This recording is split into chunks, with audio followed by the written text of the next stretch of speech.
Fala, meu confrade. Ô confrade, neste dia de hoje a gente vai estar gravando mais um vídeo. Ô confrade, o que você achou dessas eleições que ocorreu no Peru aí? Que foi entre o Pedro Castillo e a Keiko Fujimori, onde mostra a vitória do Pedro Castillo aí, que é um companheiro de esquerda aí. O que você achou dessa vitória aí, meu confrade? Saudações preclaros confrades, saudações ao confrade.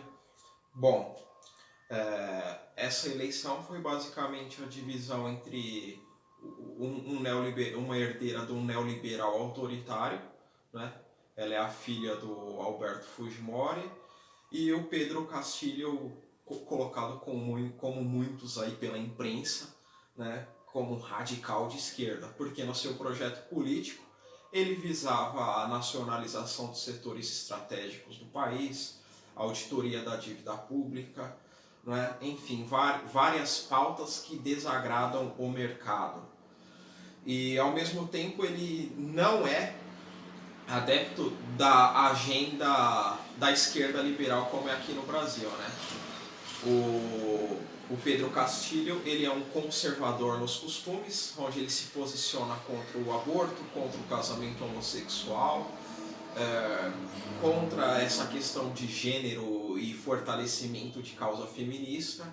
Não, ele seria tido e chamado aqui pela esquerda brasileira de fascista, né? E na verdade ele é o esquerda raiz, da velha guarda, confrade. Sim, ele é o que a esquerda sempre foi, não é? Agora, a esquerda brasileira, que se tornou acadêmica e quis importar da Europa esse esquerdismo social-democrata, onde você tenta aderir uma economia de mercado, um assistencialismo para o pobre e, ao mesmo tempo, a degeneração do seu filho, não é? Através dessas políticas de mente aberta. Aproveito até aqui para citar o Chesterton. Chesterton já falava, né, que as pessoas de mente muito aberta possuem a mente tão aberta que o cérebro até cai para fora. Né? É o que aconteceu com a esquerda brasileira, em achar que vai ganhar uma eleição com o Jean Willis sendo apoiador. Né? O Jean Willis, quando te apoia, ele está sendo cabo eleitoral do seu opositor. Né? O Jean Willis é um dos maiores responsáveis pela eleição do Bolsonaro no Brasil. Né? Ele foi radicalmente importante, ele e a Maria do Rosário foram importantes para a eleição do Bolsonaro. Por quê? Porque o cidadão comum, aqui no Brasil, como no Peru, são sociedades conservadoras, o Peru muito mais, não é? Então, lá você consegue ter um quadro de esquerda conservadora, assim como, por exemplo, na Bolívia, o Evo Morales não é nenhum progressista, né? Assim como o Rafael Correia também não era no Equador, assim como o Maduro também não é na Venezuela. Não é? O Brasil tem uma esquerda progressista, como chamam, que nada mais é do que uma esquerda liberal, porque o Brasil é um país mais aberto, é um país maior, é um país com várias metrópoles, é um país onde recebe muito mais imigrante e influência estrangeira.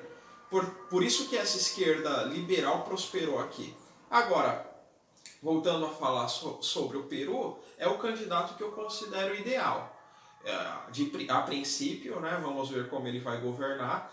Ele tem aí uma pauta pró-trabalhador em todas as questões, desde a questão econômica até a questão social e moral. Você não tem como construir uma nação forte, como é a China hoje, por exemplo, você incentivando políticas de estrogenização da sociedade. Né? Você forçando políticas de que, por exemplo, a mulher deve ser a heroína e a chefe da família. Né? Você não deve estimular também essa questão do homossexualismo, né? Porque é uma questão que você acaba influenciando em outros setores. Você acaba influenciando nas forças armadas, né? Você acaba influenciando na formação das crianças, onde a criança passa a achar normal. Isso daí causa várias coisas, causa redução da população nacional, ou seja, uma economia como a China, você enfraquece o aquecimento da economia no mercado interno, e a China depende muito do mercado interno para ela ter o crescimento que tem hoje. Então não é nenhuma questão de ser homofóbico ou não. Né? Ser homofóbico é o cara que vai lá e espanca o cara simplesmente pelo fato dele ser um homossexual. não é? Ou ter a orientação sexual dele. Agora, a questão é, você deve incentivar isso num país como o Peru, que você tem vários problemas. Você tem um problema de luta armada, do Sendero Luminoso, você tem um problema do tráfico de drogas, você tem toda aquela questão dos descendentes de espanhóis e também os indígenas, onde há um conflito, uma divisão no país.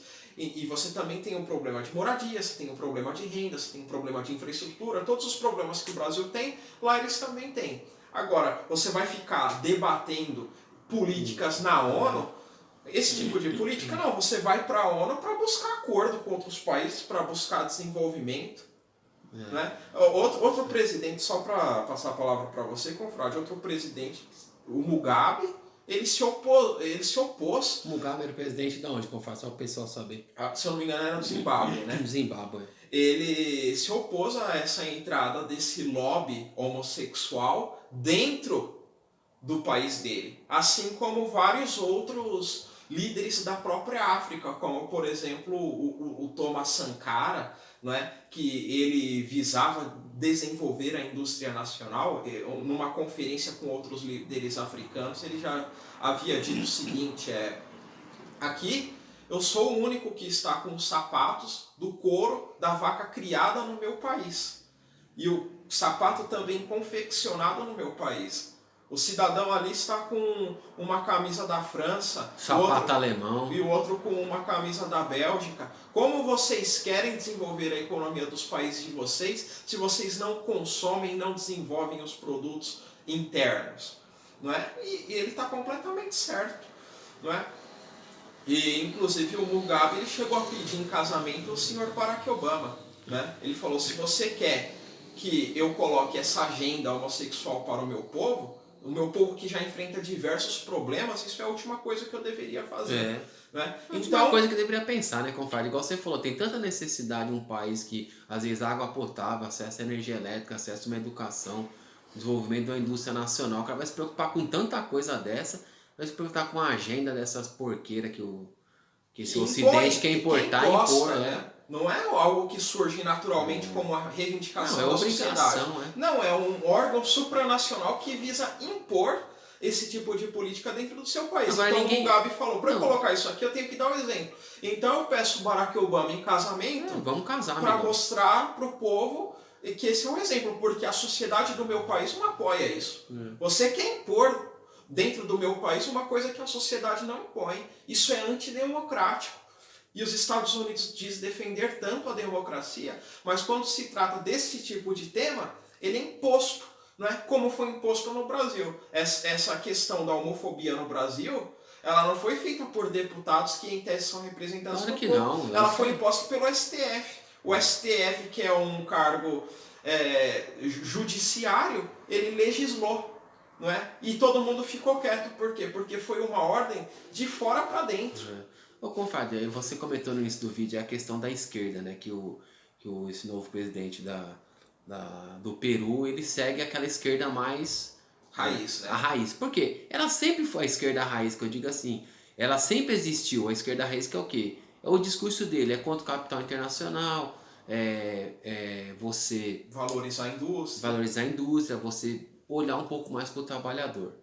Então, quer dizer, passou-se algum tempo, viu essa esquerda progressista importando esse pacotão ideal de fora.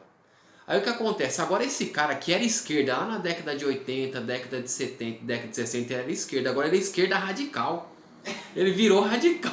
Quer dizer... Por quê? Porque essa esquerda nova ela foi absorvida pelo sistema. Isso. Ela não causa medo ao capital. Exatamente, né? Porque é o que você falou, essa esquerda do presidente novo do Peru, ele é o Pedro Castilho, ele é o único que combate ainda a questão do capital internacional, a luta contra o capital internacional, a exploração do proletariado, aquele discurso antigo. E essa nova esquerda, que é a esquerda progressista, não combate nada disso, é aliada disso. E outra coisa, o Pedro Castilho, assim como eu, porque eu nem conhecia ele, eu passei a conhecer na eleição, ele fala o que eu falo pro confrade sempre aqui. Ele trata o aborto, a causa homossexual, essa questão de gênero, como degeneração neoliberal e a americana, que é o que é. Enquanto que os neoconservadores, olavistas, bolsoloides aqui do Brasil tratam isso como comunismo. Confrade, aí você tocou num assunto interessante, né? Essa direita que a gente chama de direita brasileira, que é os bolsoloides aí, eles tratam como tudo essa questão de degeneração comunista. E o cara do Peru, que é o Pedro Castilho, né? Que é um cara de esquerda. Que é um cara de esquerda raiz, ele trata toda essa degeneração como degeneração burguesa importada do neoliberalismo americano, europeu. Porque isso sempre foi, na verdade, degeneração burguesa e degeneração neoliberal. Porque eu já disse aqui em vários vídeos, pode parecer repetitivo. Você pega a Coreia do Norte, você pega a Bielorrússia, você pega propriamente a Rússia. A China. Você pega esses países aí, Laos, que ninguém fala em Laos. Esses países aí, eles combatem esse tipo de política. E se você pegar os próprios líderes africanos, não é, que o movimento negro aqui diz defender os direitos dos negros, mas não ensinam para o cara do movimento negro quem foi Thomas Sankara, um dos maiores líderes da África, não é? Ao contrário, eles se inspiram, por exemplo, em Kamala Harris. Né? A inspiração do movimento negro brasileiro é Kamala Harris, é Barack Obama, não é Thomas Sankara. Então, quando você combate o movimento negro, aqui aparece um cara e fala, porra, você é racista pra caramba. Nada, eu vivo compartilhando e divulgando textos do Sankara, que ele sim é referência para a África e referência para o Brasil, que é o que visa a soberania do seu povo. Não visa esse tipo de política de ONU, como Barack Obama, como Kamala Harris, que estão entregues ao capital internacional, que atenta contra a soberania dos países africanos, como atentou contra a soberania da Líbia, que tinha um dos melhores indicadores humanos de IDH no governo do Gaddafi. Né? Destruíram a Líbia, né? Destruíram a Líbia. Lá era um governo onde incentivava você ter família. Quando você casar, você tinha o direito à moradia. Não é? Agora, aqui não. Aqui o camarada não consegue casar com 50 anos porque ele não consegue ter acesso à moradia. E tem um palhaço na presidência da República, que é o seu Jair Bolsonaro, que fala que é pró-família. Que família? Família dele, obviamente. Onde o filho dele tem mais de 37 imóveis. Então é basicamente isso. Então essa esquerda, confrade, do Pedro Castilho, ela vai um pouco diferente do que essa esquerda progressista do mundo tem pregado. Porque assim, ele foi um candidato que, com essas pautas, que vai contra o sistema praticamente assim. E ele conseguiu ganhar. Você vê que ele ganhou a presidência do Peru com esse discurso. É o que eu sempre falo, se algum candidato se posicionar politicamente como um ideal conservador, moralmente, e também com um ideal trabalhista economicamente, ele ganha eleição se candidatando por um partido grande como o PT. Acontece que partido grande como o PT só dá palanque para jovem universitário de centro acadêmico da USP que vem reproduzir Foucault em campanha política. Isso daí o povo não compra. Não é você ter como candidata a governadora do estado do Rio de Janeiro uma pessoa como Márcia Tiburi, é você pedir para ter rejeição, é você pedir para o povo odiar o seu partido, é você pedir para você ter fake news contra você. Porque aquilo ali ninguém com as suas faculdades mentais em dia consegue apoiar. Foi uma surpresa então, né, confrade? Então assim, confrade, você pega a Bolívia, você pega Equador, você pega Peru, os candidatos de esquerda nesses países, eles são conservadores no campo moral. Porque também o Peru, o Equador, a Bolívia, a própria Venezuela também, eles estão afastados do mundo. Ninguém fala, eu tenho sonho de ir para Cuenca, no Equador, ir para Guayaquil. Não, o povo fala Rio de Janeiro, São Paulo. Né, quem tá lá fora. O Brasil é... Né? Então a gente recebe muito mais um bombardeio de informação político, de marketagem de fora do que eles. Por isso que eu sou um combatente do turismo. Né? O turismo ele deve ter apelo, ele deve ter apelo cultural. Eu também né? concordo. Agora, esse apelo, como por exemplo é no Rio de Janeiro ou em vários litorais brasileiros, onde é um apelo sexual, um apelo de festança. Não é, não, é que o carnaval é uma característica cultural do Brasil. Não, o camarada não vem pelo carnaval cultural, o cara vem prostituição, aqui pela zoeira, prostituição, né? pelas drogas e etc, que é conhecido Libertinagem, pela libertinagem. Agora, quem tem que fazer um trabalho externo sobre isso é o Ministério do Turismo lá fora, para você mudar a imagem do Brasil. Acontece que o Ministério do Turismo, ao longo dos anos, ele sempre vendeu essa imagem do que é o Brasil. Porque senão ninguém vem.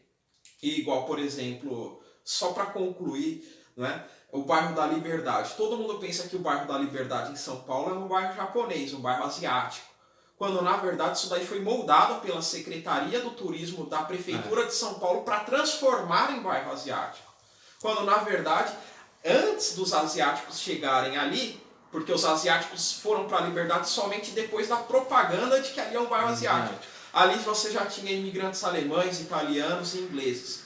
Então, tudo vai depender da política de como o Ministério do Turismo, a Secretaria do Turismo, vende a imagem daquela região lá fora e até dentro do país.